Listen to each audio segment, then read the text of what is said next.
So let's say you're in a long-term intimate relationship and you get betrayed. Okay, so what is it that you see when you see your partner at the moment you know of the betrayal? Well, you see the pre-cosmogonic chaos, and here's why. Well, it rattles your unconscious up because you don't know anything anymore. You don't know what the past was, right? You don't know what it was. And it's supposed to be real, and all of a sudden you don't know what it was. And so you come up with wild ideas about what it might have been and what it represented, and then you don't know what the future is going to be anymore. So then your fantasy fills that space, and you don't know who the hell you're looking at, that's for sure, and you don't know much about human beings, and you certainly don't know anything about yourself.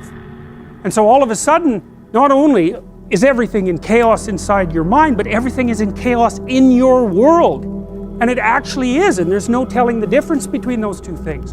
You know, and so then you're just shattered. And so then you go talk to a therapist for like 2 years, and you think, what happened? What was the reality?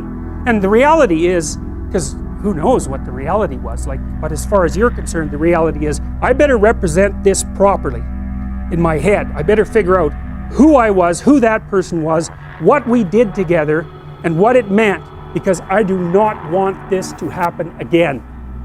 And so you're healed when you get to the point where you've grasped the bloody moral of the story. What went wrong? And how can I not have that happen again? Because that's the purpose of learning, right?